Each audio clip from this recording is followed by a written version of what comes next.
நாட்டையே உலுக்கிய வழக்கு பொள்ளாச்சி வழக்கு. இப்போ அந்த வழக்கில் தீர்ப்பு கிடைத்திருக்கிறது. பொள்ளாச்சி ஜெயராமனுடைய மகன் பிரவீன் இந்த வழக்கில் சேர்க்கப்படவே இல்லை. பார் நாகராஜ் காய்கறி வாங்கி கொடுக்கக்கூடிய ஒரு நபர் உடைய திருமணத்துக்கு 5 அமைச்சர்கள் முதலமைச்சரே கலந்துக்கிறார். கேவலம் அதிமுக ஒரு கேவலமான கட்சி. இதை காப்பாற்றினார்னா பொள்ளாச்சியில் டிஎஸ்பியாக இருந்த பாண்டியராஜன் பாதிக்கப்பட்ட பெண்களுடைய பெயரை பூரா டெய்லி பிரசலைஸ் பண்ணிட்டு இருக்காரு. இப்போ அவர் எங்க இருக்காருன்னா ஸ்டாலினுக்கு நெருக்கமான குளத்தூர் தொகுதியினுடைய டிசி. அவங்க மாமனார் தான் திண்டுக்கல் மாவட்ட திமுக துணை செயலாளர். அந்த லேப்டாப், மெமரி கார்டு, செல்போன்கள்லாம் சாட்சிகளை அளித்ததே பாண்டியராஜன் தான். பொள்ளாச்சி ஜெயராமனே ஒரு பாலியல் குற்றவாளி. எப்படி பாலியல் குற்றவாளினா உலகமே தெரிஞ்ச ரகசியம். மனைவியுடைய தங்கையை ஓட்டை பிரித்து உள்ளே இறங்கி பாலியல் வன்புணர்வு பண்ணி ஊரே கூடி அவரை தண்டனை கொடுத்து தான் மனைவியுடைய தங்கையை 2ஆவது கல்யாணம் பண்ணுறார். இதுதான் பொள்ளாச்சி ஜெயராமுடைய கதை. பொள்ளாச்சி ஜெயராமுடைய மகன் பிரவீன் கல்லூரி பெண்களை காரில் சொகுசு காரில் ஏற்றிக்கொண்டு திருப்பூருக்கு பக்கத்தில் ஒரு பெண்ணை கார்லேயே பாலியல் வன்புணர்வு செய்கிற பொழுது ஒரு பெண்ணு தப்பிச்சு எட்டி குதிக்கிறான். அங்கேயே செத்து போறான். யார் அந்த சார்? திமுகவிலிருந்து அழுத்தம் கொடுக்குறான். உண்மையை கண்டுபிடிக்காத ஸ்டாலின் எந்த மூச்சு வச்சு இதை பதில் சொல்லுவார்? இந்த சார் யாரு? கண்டே பிடிச்சிடாத. மேல் அதிகாரி என்ன கேவலமாக பேசுகிறான்னு ஒரு குரூப் 1 அதிகாரி, ஒரு டிஎஸ்பி காக்கி யூனிஃபார்மே கழட்டி வீசிட்டு போயிட்டு, அண்ணா அடிக்காத, என்ன அடிக்காத, பெல்ட்டில் அடிக்காத, நான் எல்லா துணியும் கழட்டிடுறேன். ஒருத்தர் வீடியோ படம் எடுத்துட்டு இருக்கான், ஒருத்தர் அடிக்கிறான். இந்த தலைவர்கள் வீட்டில் நடந்தா என்ன நடக்குன்னு சொல்லுது. அரசியல் தலைவர்கள் வீட்டு பெண் இப்படி பாதிக்கப்பட்டிருந்தால் என்ன நடக்கும்? என்கவுண்டர் தான். அப்போ உங்க வீட்டு பெண்களுக்கு ஒரு நீதி, ஏழை எளிய வீட்டு பெண்களுக்கு ஒரு நீதி. ஏன்னா அவன் 200 ரூபாய் ஓட்ட வைக்கிறான். ஆண்களின் முழு சக்தி, இல்லற வாழ்வின் புத்துணர்ச்சி, 85 வருட அனுபவம் கொண்டு பாரம்பரிய முறைப்படி தயாரிக்கப்பட்ட இந்த மூலிகை பொடி உங்கள் வாழ்வில் மாற்றத்தை ஏற்படுத்தலாம். நரம்பு பலவீனம், நாட்பட்ட சுகர் போன்ற பிரச்சனைகளால் ஆண்களுக்கு ஏற்படும் பலவீனங்களுக்கு பிரத்யேகமாக தயாரிக்கப்பட்டது. அறம்நாடு நேயர்களுக்கு அன்பு வணக்கம். இன்று நம்மோடு இணைந்திருப்பவர் மூத்த பத்திரிகையாளர் தமிழா பாண்டியன் அவர்கள். ஐயா வணக்கம். வணக்கம். நாட்டையே உலுக்கிய வழக்கு பொள்ளாச்சி வழக்கு. இப்போ அந்த வழக்கில் தீர்ப்பு கிடைத்திருக்கிறது. இது வந்து ஒரு தாழ்த்த வந்த ஒரு நீதி தான். ஏன்னா நடந்து பல வருடங்கள் போயிடுச்சு. ஆனால் தற்பொழுது ஒரு வாழ்நாள் சிறை தான் அவங்களுக்கு ஆயுள் தண்டனை அப்படின்னு கொடுத்துருக்காங்க. இருந்தாலும் மரண தண்டனை விதிக்கப்பட்டிருக்கலாம்னு ஒரு புறம், மரண தண்டனை கொடுத்தா அவனுக்கு உடனே தீர்வு கிடச்சிரும். ஆனால் இவர்கள் இப்படித்தான் சாக வேண்டும் அப்படின்னு அனைவரும் வரவேற்கிறாங்க அந்த தீர்ப்பை. இந்த தீர்ப்பை அரசியலாக்கியிருக்காங்க. இப்போ ஸ்டாலின் அவர்கள் வந்து அதிமுக ஆட்சியில் நடந்ததற்கு திமுகவில் ஒரு நீதி கிடைத்தது அப்படி இது போன்ற ஒரு தோற்றத்தை கொடுக்குறாரு. இப்போ அதுக்கு எதிர்த்தரப்பில் எடப்பாடி பழனிசாமி நாங்கள் தான் சிபிஐக்கு உத்தரவிட்டோம், நாங்கள் ஒன்றும் திமுக மாதிரி பண்ணலன்னு அவர் சொல்கிறார். இப்படி மாற்று கருத்துக்கள் எப்படி வருது? முதல்ல தீர்ப்பை எப்படி பார்க்குறீங்க? இந்த தீர்ப்பு மக்களால் பெரிய அளவில் வரவேற்கப்படுகிறது. சரியான தீர்ப்பு. அது பெண் நீதிபதி இந்த தீர்ப்பை கொடுத்திருக்கிறார். பெண்களுக்கு இது போன்ற இன்னல் இழைக்கப்படுகிறவர்கள் இது போன்ற 1 ஆயுள், 2 ஆயுள், 4 ஆயுள், இப்படி 5 ஆயுள் தண்டனை கொடுத்தது என்பது ஒரு அதிரடியான ஒரு தீர்ப்பு. இது போன்ற சமூக விரோதிகளுக்கு அச்சப்படுகிற ஒரு தீர்ப்பு. ஆனால் நீதி அரசர்கள் அவ்வளோதான் பண்ண முடியும். ஆனால் இதில் நிறைய குளறுபடிகள் நடந்திருக்கு. இதில் பொள்ளாச்சி ஜெயராமனுடைய மகன் பிரவீன் இந்த வழக்கில் சேர்க்கப்படவே இல்லை. பார் நாகராஜ் அவர் காய்கறி வாங்கி கொடுக்கக்கூடிய ஒரு நபர் உடைய திருமணத்துக்கு 5 அமைச்சர்கள் முதலமைச்சரே கலந்துக்கிறார். ஓபிஎஸ், இபிஎஸ், வேலுமணி, பொள்ளாச்சி ஜெயராம, இந்து அறநிலையத்துறை அமைச்சர், திருப்பூர் எம்எல்ஏ எம்எஸ்எம் ஆனந்தன், 5 அமைச்சர்கள் கலந்து கொள்ளக்கூடிய அளவுக்கு அந்த பார் நாகராஜ் சாராய கடை நடத்துகிறவன் அவ்வளோ பெரிய ஆளா? கேவலம். அதிமுக ஒரு கேவலமான கட்சி. இந்த 5 பேரும் இந்த வழக்கில் பொள்ளாச்சி பழைய சேர்மன், அதேபோல் ஜேம்ஸ் ராஜான்னு ஒரு கவுன்சிலர், ஏடிஎம்கே ஆட்கள் யாருமே இதில் குற்றவாளிகளாக சார்ஜீட்டே போடலை. அப்போ அந்த வழக்கு வந்து பதியப்படும் பொழுதே அந்த சூழலிலேயே இவர்கள்லாம் காப்பாற்றப்பட்டு அப்பொழுது அதிமுக ஆளும் கட்சியாக இருந்தது. அப்போ அவர்களுடைய பின்னணியில் இருக்கக்கூடியவர்கள் இதை இன்வால்வ் ஆயிருக்காங்கன்னு காப்பாற்றிட்டாங்க. அப்படிதான் எடுத்துக்கலாம். ஆமாம். இதை காப்பாற்றினார்னா பொள்ளாச்சியில் டிஎஸ்பியாக இருந்த பாண்டியராஜன். இப்போ அவர் எங்கே இருக்காருன்னா ஸ்டாலினுக்கு நெருக்கமான குளத்தூர் தொகுதியினுடைய டிசி. அவங்க மாமனார் தான் திண்டுக்கல் மாவட்ட திமுக துணை செயலாளர். இந்த பின்னணியில் இங்கே வந்துட்டார். அங்கே அதிமுக ஆட்சியில் அதிமுகவை காப்பாற்றினார். இந்த பாதிக்கப்பட்ட பெண்களுடைய பெயரை பூரா டெய்லி ப்ரெஸ் ரிலீஸ் பண்ணிகிட்டு இருக்கார். அந்த லேப்டாப், மெமரி கார்டு, செல்ஃபோனுக்கெல்லாம் சாட்சிகளை அளித்ததே பாண்டியராஜன் தான். இந்த அளித்ததுக்காகத்தான் வேலுமணி கரூர் எஸ்பியை வைத்து அழகு பார்க்கிறார். இந்த பாண்டியராஜனை எங்கே வச்சு அழகு பார்க்குறார்? கரூர் எஸ்பியா.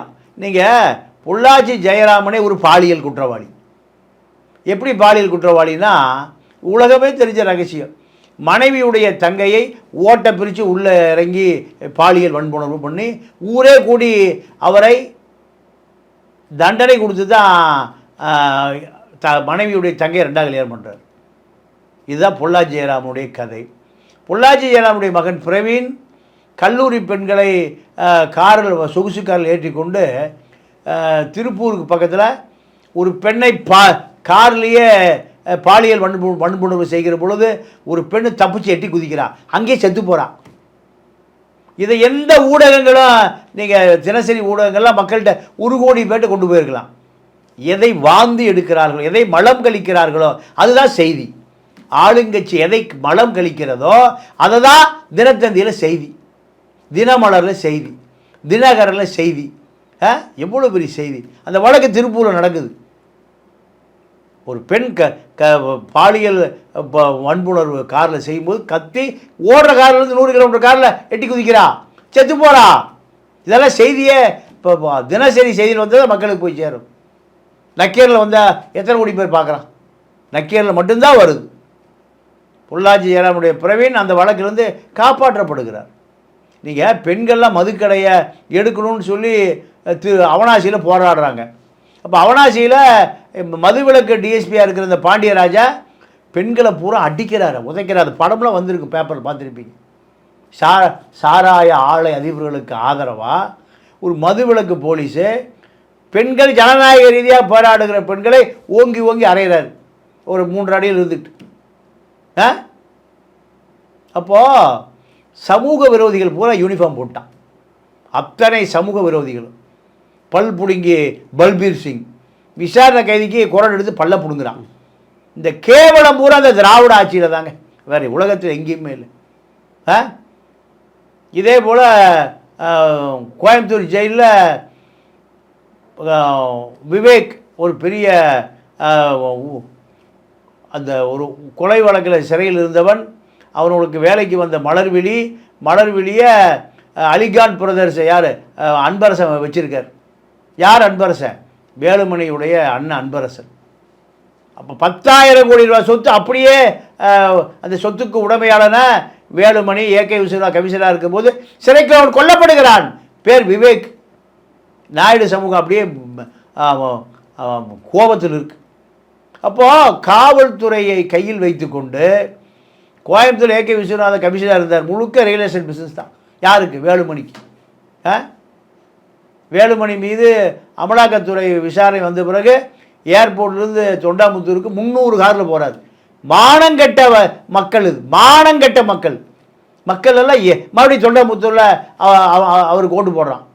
அப்போது இங்கே சமூக விரோதிகள் பூரா அரசியல்வாதியாக இருக்கான், காவல்துறை பூரா அவனுக்கு துணையாக இருக்கு. இதுதான் அந்த பொள்ளாச்சி வழக்கில் ஒரு நீதி கிடைத்திருந்தாலும் சற்று இந்த நீதியில் இவர்களெல்லாம் விடுவிக்கப்பட்டாருங்கிற ஒரு ஏக்கம், அந்த ஒரு குமுறல் மக்கள்கிட்ட இருக்குது. நீங்கள் அரசு வழக்கறிஞர் ப்ரெஸ்ஸை சந்திச்சுட்டு இருக்காரு, பின்னாடி ஒரு சத்தம் வருது, குற்றவாளி பூரா தப்பிச்சுக்கிட்டான், போலி பூரா மாட்டிக்கிட்டான்.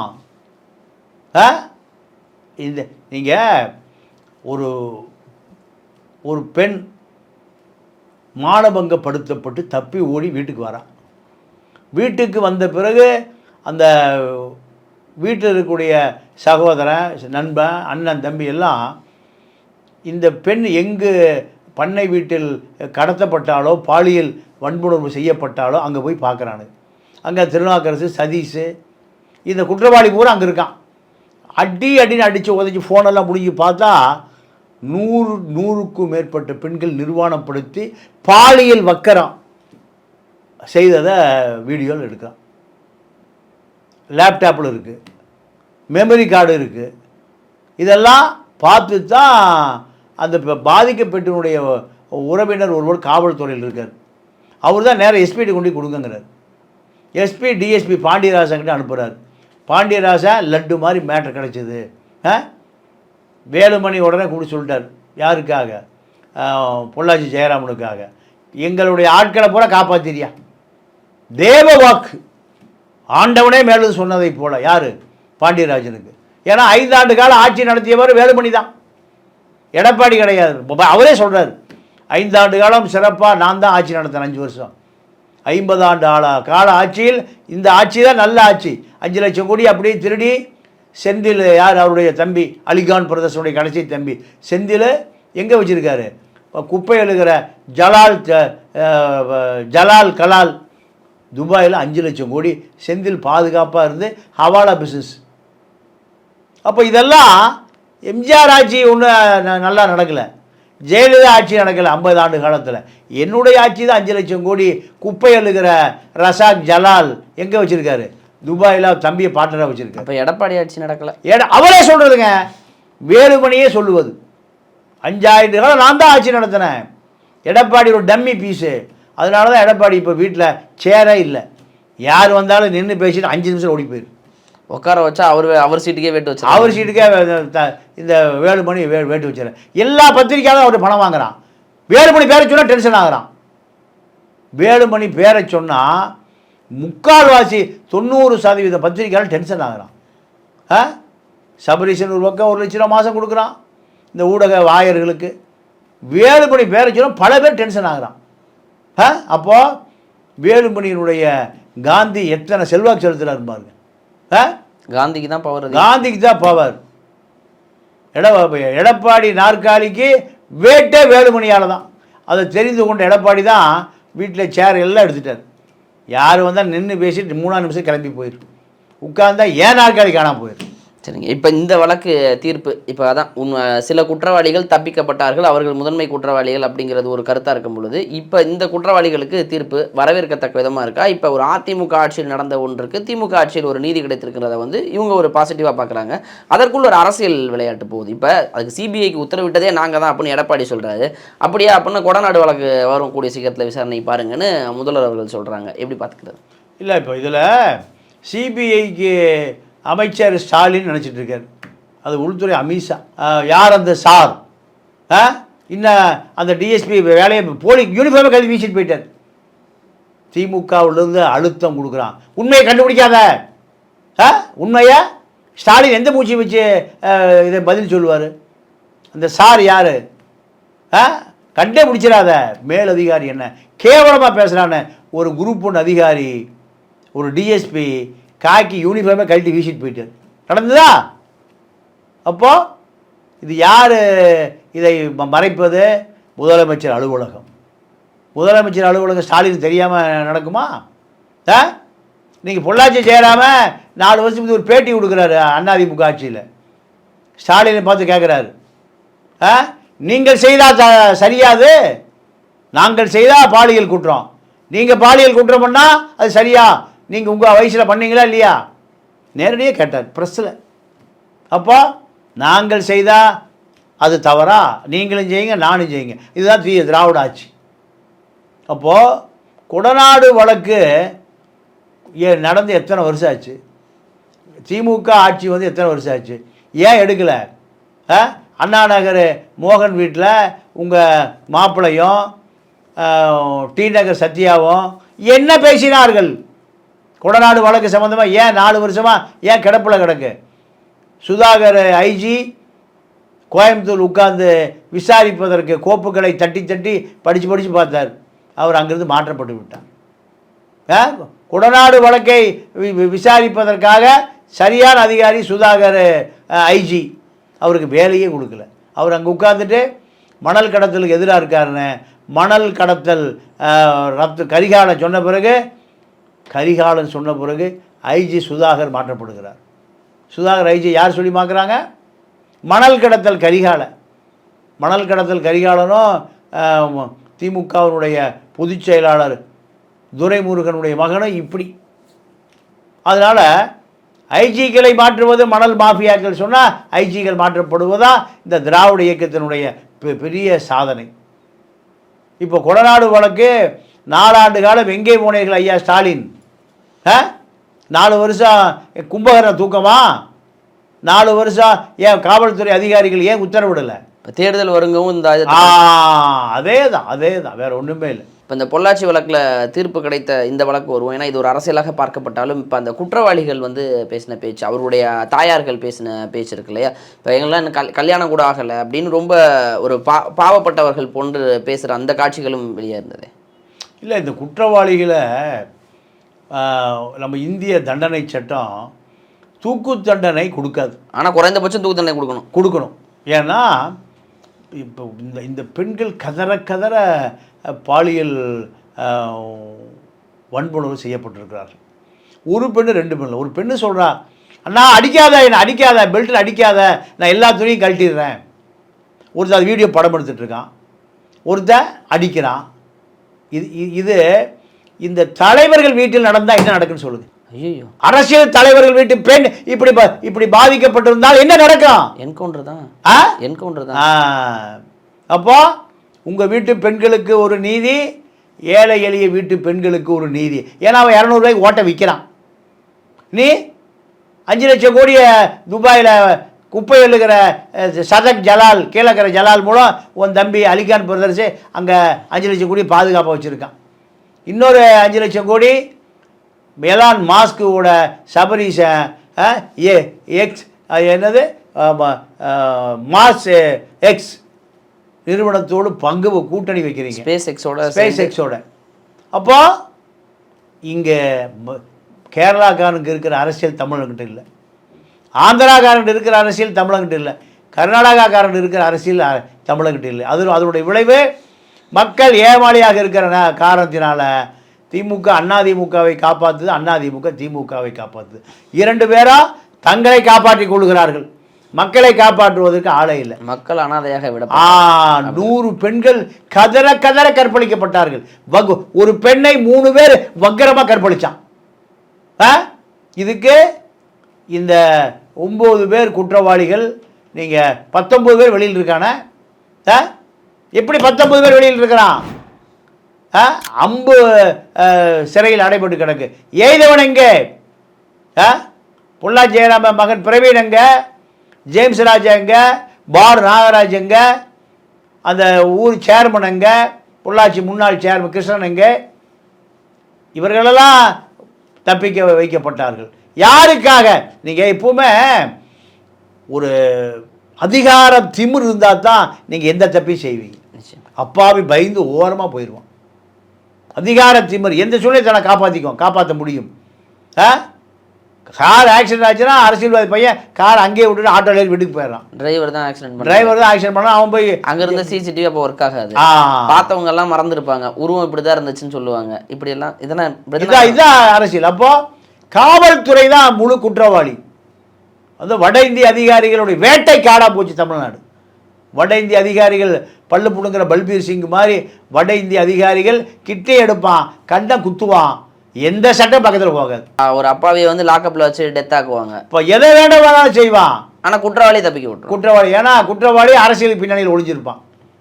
போலீஸ் ஸ்டேஷனுக்கு ஒரு விசாரணைனா அந்த ஆளுங்கட்சி வட்ட செயலாளரையோ பகுதி செயலாளரையோ கூட்டிகிட்டு போனால் தான் வழக்கே எடுக்கப்படும், குற்றவாளியே பிடிக்கப்படுவான். இதுதான் இந்த பொள்ளாச்சி சம்பவத்துக்கு பின்னணியில் பல மர்ம முடிச்சுகள் அவிழ்க்கப்பட வேண்டியிருக்கிறது. நீதியரசர்கள் என்ன பண்ணுவாங்க? குற்றவாளியாக கொண்டு போய் நீதிமன்றத்தில் நிறுத்தினால், அதற்கான ஆவணங்களை கொடுத்தால் அவர்கள் குற்றவாளி என்று தீர்ப்பளிப்பார்களே தவிர மேற்கொண்டு குற்றவாளிகளை தேடி அடைவது நீதிபதிகளுடைய வேலை இல்லை. அவர்கள் விசாரணை முடித்து வருவதற்கு தண்டனைகளை தான் கொடுக்குற இடத்துல இருக்கிறாங்க. அவங்களே போய் விசாரிச்சு தேடியில முடிக்க முடியாது. தேடி பிடிக்க வேண்டியது யாரு? காவல்துறை. ஆனா காவல்துறை அரசியல்வாதிகளுடைய ஏவல் துறையா இருக்கு. நிச்சயமாயா, எது எப்படினாலும் ஏதோ இந்த பாதிக்கப்பட்ட பெண்களுக்கு சற்று ஆறுதல் கிடைக்குது போன்றுதான் அந்த தீர்ப்பு அமைந்திருக்கிறது. அது அந்த பீரியடில் நடந்தாலும் இந்த பீரியடில் கொடுத்ததற்கு சக்ஸஸ் அவங்க கொண்டாடினாலும் ஒரு நீதி கிடைத்தது, அதை வரவேற்போம். நேரம் கொடுத்ததற்கு நன்றி. நன்றி, வணக்கம்.